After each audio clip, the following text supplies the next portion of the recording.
CNN Chile y BCI Corporate and Investment Banking presentan Mirada Financiera.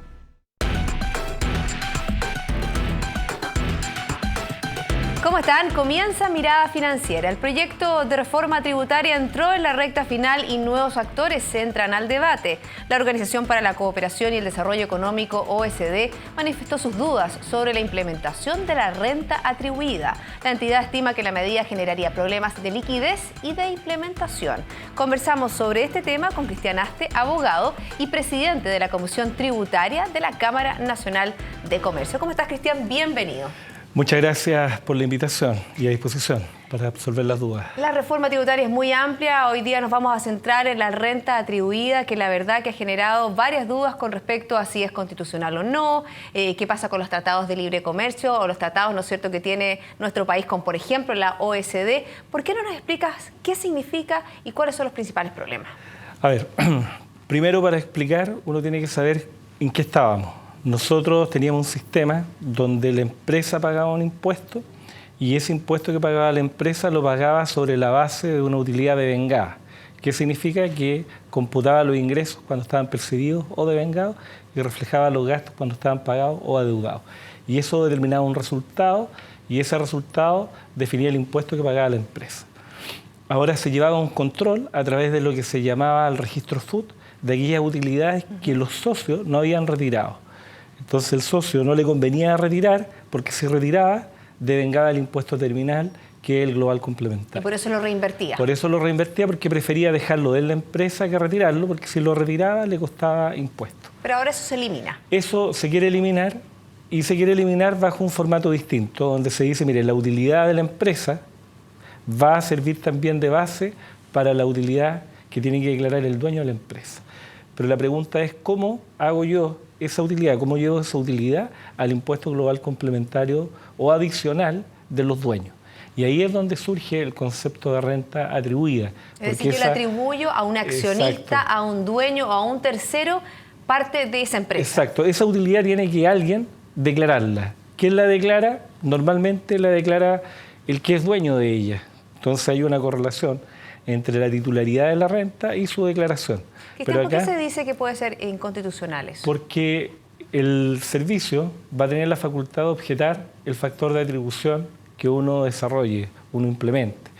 Te coloco un ejemplo. En una sociedad limitada de abogados, para hacerlo más simple, a veces las distribuciones no son simétricas. O sea, yo puedo tener un 80% de participación y no llevarme el 80% de la utilidad. ¿Por qué? Porque hay otro socio que tiene una participación menor, pero llevó un negocio que generó una utilidad mayor. Entonces ahí la distribución no va a ser simétrica, sino que asimétrica. Por lo tanto, cuando hagamos la declaración de impuestos, él va a incrementar su patrimonio en función de la parte que le corresponde, la que no tiene relación con el porcentaje estatutario. Entonces lo que dice la ley es que cuando eso ocurra, impuestos se reserva la facultad de objetar el factor de atribución. Y lo va a hacer per se si la composición de los socios integra a la familia. Y la estructura en todas las sociedades es que la sociedad de inversión se tiene con la familia, no con los vecinos. O sea, uno tiene la sociedad con la cónyuge, los hijos, y esa sociedad es la que participa a través de la sociedad productora o la que genera las utilidades. Por lo tanto, esas utilidades se retiran por la sociedad de inversión y ahí se distribuyen entre los socios en forma asimétrica. Y eso generaría, por ejemplo, no solo problemas de implementación, también de atribuciones que pueda tener el Servicio de Impuestos Internos. O sea, mira, antes, y ya el ministro de Hacienda decía que era complejo y todos están contestes que el FUT es complejo de implementar y tú has escuchado que el FUT es un enredo. Pues bien, el FUT no se elimina porque tiene que seguir el contribuyente registrando el FUT, tiene que seguir llevándolo. No es que se elimine de un día para otro, tiene que seguir llevándolo. Pero adicionalmente se agregan 4 registros. El de rentas atribuidas propias, porque la empresa va a tener que atribuir renta a sus socios. Luego a esa empresa, si es socia de otra empresa, le tienen que atribuir renta. Luego hay un registro de diferencias temporales y otro registro de ingresos no renta o renta exenta. Y ahí se podría, por ejemplo, tener el problema de liquidez, ¿no es cierto? Que los accionistas tengan que pagar un tributo sin haber recibido los dividendos. Que eso es lo más grave, porque las sociedades que están integradas por personas jurídicas, porque no es solo la sociedad anónima abierta, que la discusión se ha focalizado en la sociedad anónima abierta.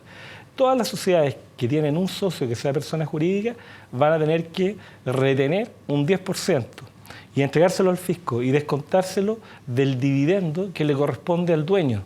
Por lo tanto, el dueño va a tener una menor liquidez. Imagínate que yo me endeude para hacer un aumento de capital en una compañía y con los flujos de ese aumento de capital, con los dividendos, yo pago el pasivo. Resulta que ahora voy a tener menos ingresos. Exacto. Entonces, ¿qué es lo que voy a hacer? Voy a forzar al controlador para que distribuya más. Pero ¿qué pasa si el controlador decide no distribuir más? Es bien complejo el panorama, no es tan fácil de entender y se nos acaba el tiempo, Cristian. Queremos agradecer que nos haya acompañado en el día de hoy para hablar sobre específicamente de la renta atribuida. Muchas gracias. Ya, de nada. Y así finalizamos Mirada Financiera. La invitación a todos ustedes es a quedarse en compañía de CNN Chile. Hasta pronto. CNN Chile y BCI Corporate and Investment Banking presentaron Mirada Financiera.